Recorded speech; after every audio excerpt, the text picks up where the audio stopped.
Hello friends, आपल्या सर्वांची आवडती मालिका आनंदी या मालिकेच्या आजच्या मंगळवार 14 एप्रिलच्या एपिसोडमध्ये एकानंतर एक जबरदस्त ट्विस्ट आले आहेत आणि आनंदीने तिचा धमाका केला आहे. शलाकाचा बार तर फुसका निघाला, पण आनंदीचा धमाका खूप जोरात वाजला आहे आणि आता मालक साहेब युगंधरसुद्धा आनंदीवर खूप खुश होईल यात शंका नाही. आणि आनंदीसुद्धा आता युगंधरच्या कंपनीतच काम करेल असंच वाटतंय, कारण आनंदीने अगदी एक नवीन डिझाईन तयार केलं. म्हणजे आधीचं जे डिझाईन होतं ते तिने चेंज केलं नाही, तर या डिझाईनमध्ये तिने ब्रेल लिपी वापरली. तसं पाहायला गेलं तर ही कंपनी भारतातली आहे आणि कॉन्ट्रॅक्ट हे युरोपातलं आहे, परंतु तेथील भाषा वेगळी, संस्कृती वेगळी आणि या दोन भाषांना, या दोन संस्कृतींना एकत्र आणणारी एकच भाषा, ती म्हणजे आनंदीची ब्रेल लिपी. ज्या लोकांना डोळ्यांनी दिसत नाही त्या लोकांना वाचता येईल अशी भाषा तिने या डिझाईनमध्ये वापरली आणि एक जबरदस्त फ्युजन तयार केलं. त्यामुळे हे सगळे लोक तिच्याकडे अवाक होऊन पाहतच राहिले. मग हे सगळं घडलं तरी कसं, हे जाणून घेण्यासाठी हा व्हिडिओ शेवटपर्यंत नक्की पहा. फ्रेंड्स, आजच्या एपिसोडच्या सुरुवातीलाच आबा शिर्केला सांगतात त्या चंदनने आणि शलाकाने आपल्या कंपनीचं डिझाईन चोरलंय. हे ऐकून शिर्केला जबर धक्काच बसतो. शिर्के विचारतो, आबा हे काय बोलताय तुम्ही? आरती आणि कंपनीतील इतर सगळ्यांना सुद्धा जबर धक्का बसलेला असतो. कोणाचाच विश्वास बसत नाही की ज्या विदेशी कॉन्ट्रॅक्टसाठी आपण रात्रंदिवस मेहनत करतोय त्या विदेशी कॉन्ट्रॅक्टचं डिझाईन चोरीला गेलंय. आता काय करायचं हाच प्रश्न शिर्केला पडतो. सगळेच जण टेन्शनमध्ये असतात. आरती म्हणते, आबा हे काय बोलताय तुम्ही? आता आपण मालक साहेबांना काय उत्तर देणार? तर आबा सांगतात, हे सगळं आनंदीने ऐकलंय आणि आता आपल्याकडे दुसरा कोणताच पर्याय नाहीये. सगळेजण खूप टेन्शनमध्ये येतात. शिर्के विचारतो, आनंदी तू बरोबर ऐकलंय ना? काही शंकेला जागत नाहीये ना? आनंदी सांगते, नाही शिर्के साहेब, मी सगळं ऐकलंय आणि असंच झालंय. मी चंदन दादांना बोलताना ऐकलंय. त्यांनी शलाका मॅडमला फोन करून हे सगळं सांगितलं की उद्या प्रेझेंटेशनमध्ये त्यांचा पहिला नंबर आहे, म्हणून शेवटी त्यांचं प्रेझेंटेशन ओरिजिनल होईल आणि आपल्या कंपनीचं डुप्लिकेट, आणि मग मालक साहेबांना हे कॉन्ट्रॅक्ट मिळणार नाही.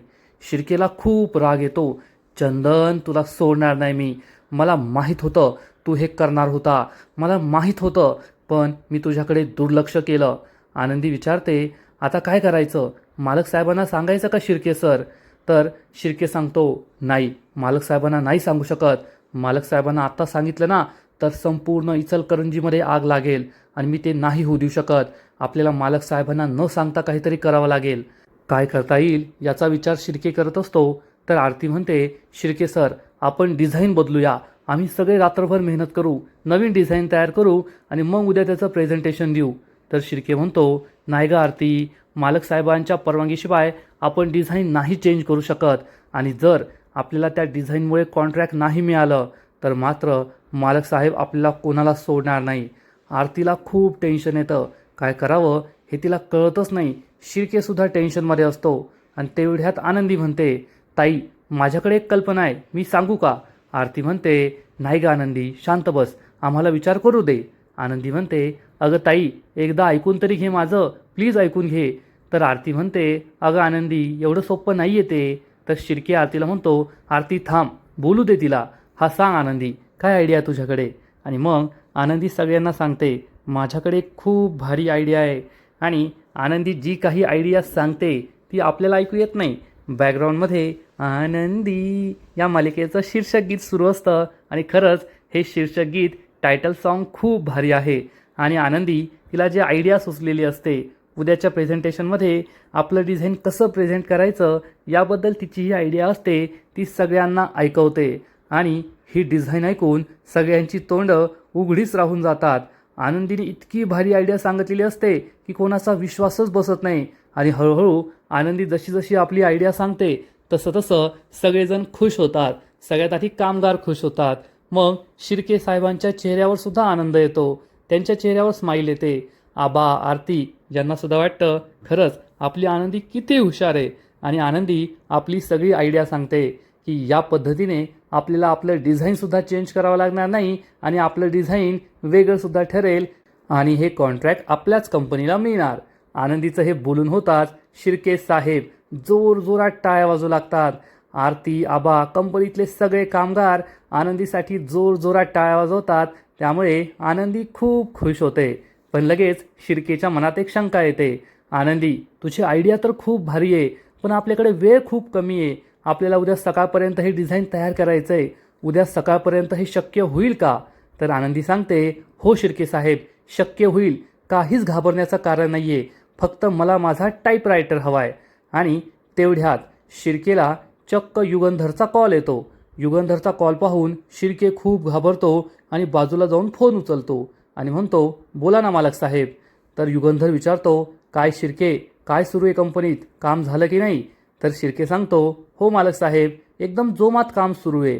पण शिर्केचा आवाज लगेच युगंधरला समजतो आणि युगंधर विचारतो, काय झालं शिर्के, तुमचा आवाज असा काय येतोय? तुमच्या आवाजात कॉन्फिडन्स नाहीये. तर शिर्के सांगतो, नाही हो मालक साहेब, असं काही नाहीये. माझ्या आवाजात कॉन्फिडन्स आहे, पण आज दिवसभर खूप धावपळ झाली ना, आणि आता नाईट शिफ्ट, त्यामुळे आवाज असा येत असेल. युगंधर म्हणतो, ठीक आहे शिर्के, पण कामात कोणतीही कचुराई व्हायला नको. मला उद्या सकाळपर्यंत डिझाईन रेडी हवंय. शिर्के म्हणतो, होऊन जाईल साहेब, आणि तो फोन कट करतो.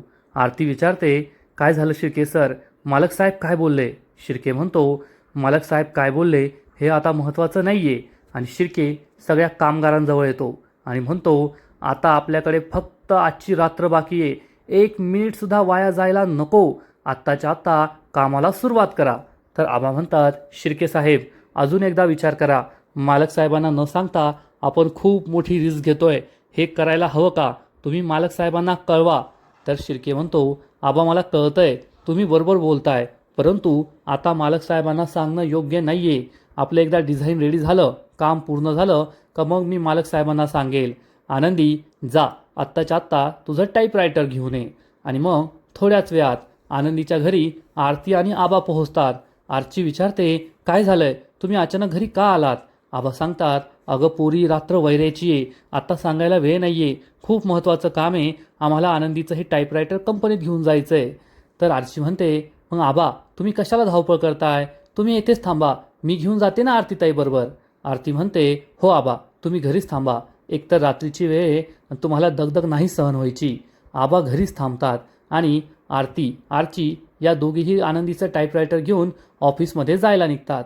आबा परमेश्वराला प्रार्थना करतात, हे परमेश्वरा, सगळं काही पोरींच्या मनाप्रमाणे होऊ दे. हे कॉन्ट्रॅक्ट मालक साहेबांनाच मिळू दे, नाहीतर काय होईल देवाला माहीत. आबा देवाला प्रार्थना करतात आणि इकडे आरची आणि आरती आनंदीचं टाईपरायटर घेऊन ऑफिसमध्ये पोहोचतात. आनंदीचं टाईपरायटर पाहून सगळ्यांनाच खूप भारी वाटतं आणि मग पुढच्या क्षणी आनंदी आपल्या या टाईपरायटरवर काहीतरी करू लागते. तेव्हा शिर्के सर विचारतात, आनंदी, हा कोणता टाईपरायटर आहे? आनंदी सांगते, शिर्के सर, हा माझा ब्रेल लिपीचा टाईपरायटर आहे. ज्या लोकांना दिसत नाही त्यांना या ब्रेल लिपीच्या सहाय्याने वाचायला लिहायला शिकवलं जातं आणि जगभरात हीच पद्धत वापरली जाते. आणि पुढच्या काही क्षणात आनंदीची जी कल्पना असते, आता तिची नेमकी आयडिया आहे तरी काय हे आपल्याला अजूनही कळलेलं नाही आहे, पण या कल्पनेप्रमाणे आनंदी तिच्या टाईपरायटरच्या सहाय्याने एका पेपरवर काहीतरी लिहिते. आता आनंदीने काय लिहिलंय हे देव जाणे. आणि आनंदीचं या पेपरवर तिला जे लिहायचं असतं ते लिहून होतं. आनंदी खूप खुश होते, तिच्या चेहऱ्यावर स्माईल येते. आनंदी शिर्के सरांजवळ येते आणि त्यांच्या हातात हा पेपर देते. साहेब, झालंय. शिर्के सर या कागदाला हात लावून पाहतात, या ब्रेल लिपीला हात लावून पाहतात आणि त्यांचा चेहरा पडतो. आरती विचारते, काय झालं शिर्के सर, तुम्हाला आवडलं नाहीये का? तर शिर्के म्हणतो, ब्रिलियंट ब्रिलियंट, काय भारी आयडिया आहे आनंदी. त्यामुळे सगळेच खुश होतात. आनंदी, आरती, आरची सगळ्यांना खूप आनंद झालेला असतो आणि शिर्के म्हणतो, चला कामाला लागा. आणि मग सगळे कामगार काम सुरू करतात. आनंदीच्या आयडियाप्रमाणे नवीन डिझाईन तयार करायला सुरुवात होते. आनंदी आणि आरचीसुद्धा तेथे असतात, आरतीला मदत करत असतात आणि आरती आरचीचं आणि आनंदीचं खूप कौतुक करते. आनंदी, काय भारी आयडिया दिली आहे. त्यामुळे आनंदीसुद्धा खूप खुश होते. कामगारांचा उत्साह हा पाहण्यासारखा असतो, सगळ्यांनाच आनंद झालेला असतो. आणि मग थोड्याच वेळात जे डिझाईन बनवायचं असतं ते डिझाईन बनवून तयार होतं आणि आरती ही शिर्के साहेबांजवळ येते आणि म्हणते, शिर्के साहेब, आपलं पहिलं डिझाईन तयार झालंय. शिर्के साहेब हे डिझाईन पाहतात आणि त्यांना खूप भारी वाटतं आणि ते म्हणतात, वा आनंदी, काय भारी आयडिया दिली होती, खूप भारी डिझाईन झालं आहे. त्यामुळे सगळेच खुश होतात, टाळ्या वाजू लागतात आणि शिर्के साहेब सांगतात, चला मी आता मालक साहेबांना हे डिझाईन दाखवून येतो. शिर्के तेथून निघून जातो आणि मग कंपनीतले सगळे कामगार आनंदीचं कौतुक करू लागतात. एक बाई म्हणते, अरे वा आनंदी, काय भारी आयडिया दिली होती तू. एक काम करतेस का, तू सुद्धा आमच्याच कंपनीत जॉईन हो. सगळेजण म्हणतात, आनंदी हो हो येतो आमच्या कंपनीत कामाला. तर आनंदी म्हणते, मालक साहेबांना हे डिझाईन आवडलं आणि हे कॉन्ट्रॅक्ट आपल्याला मिळालं ना, मग मी नक्कीच या कंपनीत जॉईन होईल, नोकरीची सुरुवात करेल. आणि सगळेजण टाळ्या वाजू लागतात, खूप खुश होतात. आणि मग दुसरा दिवस उजाडतो आणि याच दिवशी त्या विदेशी कंपनीच्या कॉन्ट्रॅक्टसाठी प्रेझेंटेशन द्यायचं असतं. आणि युगंधरच्या केबिनमध्ये आरती आणि शिर्के असतात. युगंधर हा शिर्केला ठणकावून सांगतो, शिर्के आज आपल्यासाठी खूप महत्त्वाचा दिवस आहे, कोणतीच गडबड व्हायला नको. शिर्के म्हणतो, नाही मालक साहेब, कोणतीच गडबड होणार नाही, फक्त एक छोटीशी गडबड झाली आहे. युगंधर विचारतो, कोणती गडबड. शिर्के सांगतो, मालक साहेब, त्या विदेशी कंपनीसमोर आपलं डिझाईन प्रेझेंट करणारी डिझायनर आज सुट्टीवर आहे, तिला बरं नाही आहे म्हणून ती येणार नाही आहे. हे ऐकून युगंधरला जबर धक्काच बसतो. युगंधर विचारतो, शिर्के हे काय बोलताय तुम्ही, आज ते डिझाईन प्रेझेंट करायचं आहे, इतका मोठा दिवस आहे आणि आजच त्या डिझायनरने सुट्टी घेतली आहे, हा काय बेजबाबदारपणा आहे. शिर्के म्हणतो, साहेब आता आपण काहीच करू शकत नाही, पण माझ्याकडे एक आयडिया आहे. युगंधर विचारतो, कोणती आयडिया. तर शिर्के सांगतो, आरती आहे ना, या संपूर्ण प्रोसेसमध्ये आरती आपल्याबरोबर होती, त्यामुळे तिला या डिझाईनचा धागान धागा माहीत आहे, ती नक्कीच प्रेझेंटेशन देईल आणि हे डील आपल्यालाच मिळेल. युगंधर आरतीजवळ येतो आणि म्हणतो, काय ग पोरी, तू प्रेझेंटेशन देशील का. आरती हो म्हणते. युगंधर तिला ठणकावून सांगतो, प्रेझेंटेशनमध्ये कोणतीही चूक व्हायला नको, नाहीतर जर काही झालं आणि हे डील आपल्याला मिळालं नाही ना, तर खूप मोठा प्रॉब्लेम होईल, मग माझ्यापेक्षा वाईट कुणी नाही आहे, नाहीतर वेळेवर हातपाय गाळशील, असं चालणार नाही. आरती पुढे येते आणि म्हणते, मालक साहेब काळजी करू नका, मी पूर्ण प्रयत्न करेल, तुम्हाला निराश करणार नाही. युगंधर म्हणतो, ठीक आहे, चला, वेळ कोणासाठीही थांबत नाही. आणि मग युगंधर, आरती, शिर्के हे सगळे केबिन बाहेर निघतात, प्रेझेंटेशनसाठी जाऊ लागतात. आरची आणि आरती तेथेच उभी असतात. आरची आनंदीला सांगते, आनंदी दी, पाहिलं का, आता आपली सेना निघाली आहे कॉन्ट्रॅक्ट मिळवण्यासाठी. आनंदीला काहीच कळत नाही. आनंदी विचारते, कोणती सेना. आरती सांगते, अगं मालक साहेब, शिर्के साहेब आणि आपली आरतीताई, मालक साहेबांनी काय एंट्री घेतली आहे. आनंदी खुश होते आणि म्हणते, मला आपल्या आरतीताईला ऑल द बेस्ट म्हणायचं आहे. आरची म्हणते, थांब, मालक साहेबांना जाऊ दे. मालक साहेब पुढे जातात आणि मग आरची हळूच आवाज देते, आरतीताई. आरती मागे वळून पाहते आणि विचारते, काय. तर आरची सांगते, आनंदी दिला तुला ऑल द बेस्ट म्हणायचं आहे. आणि मग आनंदी ऑल द बेस्ट म्हणते, पण विरुद्ध दिशेने. आरची म्हणते, अगं इकडे नाही तिकडे. ती पुन्हा विरुद्ध दिशेने ऑल द बेस्ट करते. आरची म्हणते, अगं बाई सरळ कर ना. आणि मग आनंदी ऑल द बेस्ट करते. आरती हो म्हणते आणि तेथून निघून जाते. आनंदी विचारते, ताईला माझा ऑल द बेस्ट मिळालं का. आरची म्हणते, हो मिळालं आणि आता कॉन्ट्रॅक्टसुद्धा नक्कीच मिळेल. आणि मग थोड्याच वेळात सगळेजण या विदेशी कंपनीच्या ऑफिसमध्ये बसलेले असतात आणि ज्यांना ज्यांना प्रेझेंटेशन द्यायचं असतं सगळे तेथे हजर असतात. शलाकासुद्धा तेथे असते. युगंधर तेथे पोहोचतो आरती आणि शिर्केबरोबर. आणि हे विदेशी कंपनीचे साहेबसुद्धा तेथे बसलेले असतात. आणि मग लगेचच शलाका ही युगंधरकडे पाहते. युगंधर तिच्याकडे दुर्लक्ष करतो. शलाका मनात विचार करते, भाऊजी, ही शलाका म्हणजे धमाका आहे आणि आज मी असा धमाका करणार आहे की त्यानंतर तुमचा लालबुंद चेहरा पाहायला मला खूप भारी वाटेल, फक्त थोडी कळ सोसा. आणि युगंधर मात्र या शलाकाकडे लक्षसुद्धा देत नाही. तो समिधाचा विचार करतो, त्याच्या बायकोचा, आणि म्हणतो, समिधा, मला माहिती आहे आज तू जेथे कोठे असशील तेथे मला पाहत असशील आणि तुझी पूर्ण इच्छा असेल हे कॉन्ट्रॅक्ट मलाच मिळावं आणि काळजी करू नको, हे कॉन्ट्रॅक्ट मलाच मिळेल आणि हीच काळ्या दगडावरची रेघ आहे. युगंधरला पूर्ण कॉन्फिडन्स असतो की हे कॉन्ट्रॅक्ट त्यालाच मिळणार आहे, पण शलाकाने काय केलं आहे हे त्याला माहीत नसतं. आणि मग या कंपनीचा जो रिप्रेझेंटेटिव्ह असतो, जो आपल्या लोकांची मराठी भाषा त्या लोकांना इंग्लिशमध्ये सांगणार असतो, तो म्हणतो, चला प्रेझेंटेशनला सुरुवात करूया. आणि मग सगळ्यात आधी खन्ना अँड कंपनीचं प्रेझेंटेशन सुरू होतं. आणि हे विदेशी माणसं त्यांचं सॅम्पल पाहतात. त्यांचा डिझायनर या सॅम्पलबद्दल सगळी माहिती त्यांना देतो. विदेशी कंपनीची माणसं हे सगळं ऐकत असतात आणि मग पहिलं प्रेझेंटेशन संपतं. त्यानंतर दुसऱ्या प्रेझेंटेशनला सुरुवात होते. युगंधर सगळं बारकाईने पाहत असतो आणि मग दुसरं प्रेझेंटेशनसुद्धा संपतं आणि मग वेळ येते शलाकाची. शलाका ही प्रेझेंटेशन देण्याऐवजी युगंधरलाच म्हणते, काय मग भाऊजी, आजचा दिवस आपल्या दोघांसाठी खूप मोठा आहे आणि आज माझ्याकडे तुमच्यासाठी एक सरप्राईज आहे.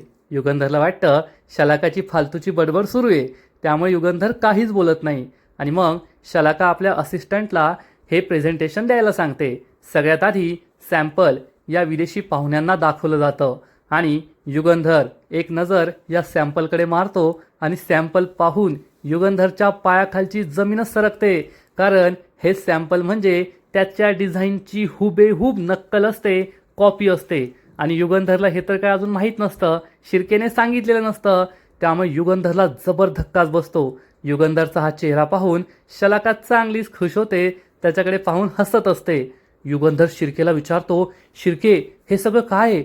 हे तर आपल्या डिझाईन आहे, आपल्या डिझाईनची नक्कल केली या शलाकाने, तुम्हाला हे माहीत नव्हतं का?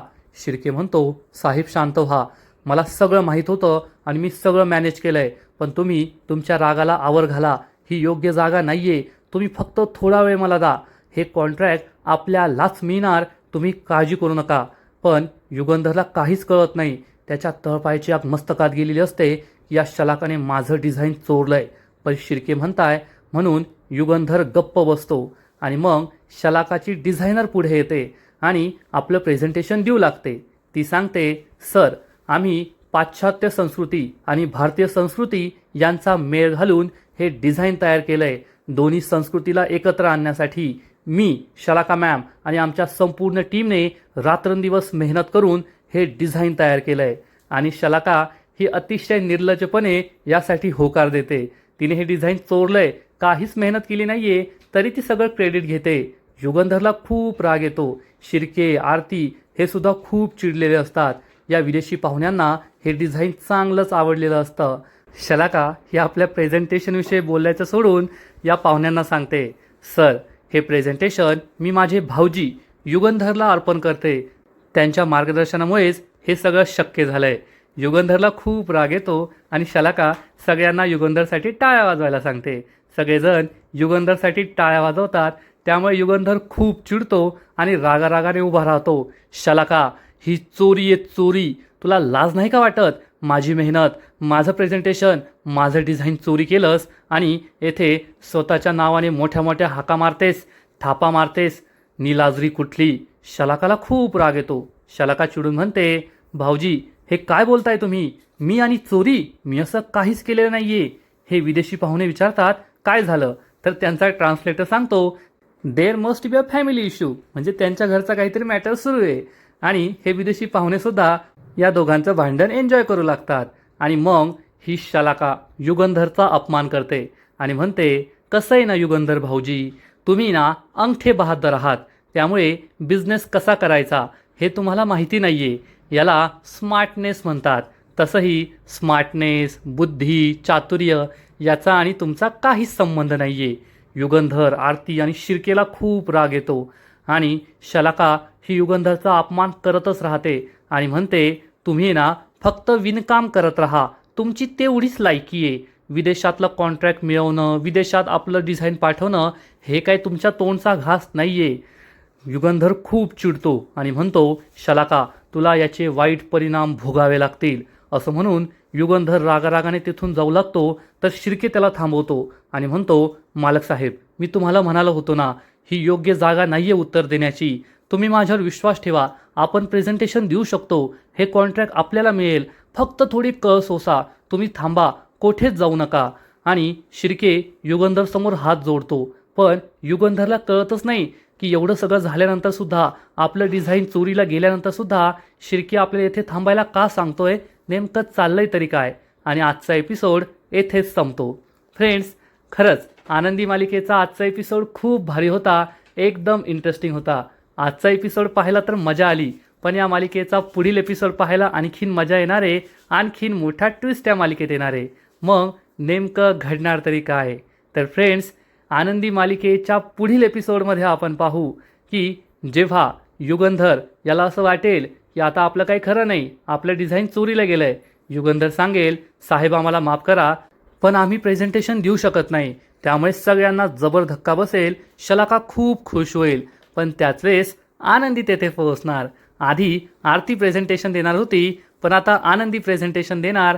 आणि आनंदी ही ब्रेल लिपी काय असते, ब्रेल लिपीचा फायदा काय असतो आणि तिने हे डिझाईन कसं बनवलं याबद्दल सांगणार. आनंदी सांगणार की 2 देश वेगळे, 2 भाषा वेगळ्या, 2 संस्कृती वेगळ्या, परंतु हे ब्रेल लिपी संपूर्ण जगभरात एकच आहे आणि या 2 देशांना, 2 संस्कृतीला, या देशातील वेगवेगळ्या माणसांना ही ब्रेल लिपी, हे डिझाईन एकत्र आणणार. आणि हे ऐकून युगंधरसुद्धा खूप खुश होईल आणि शलाकाचा धमाका हा फुसका बाहेर निघेल.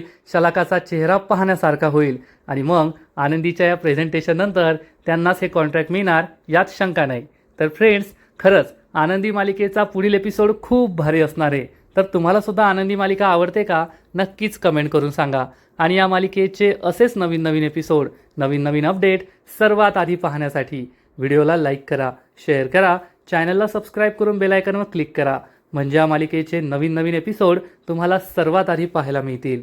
खूप खूप खूप धन्यवाद.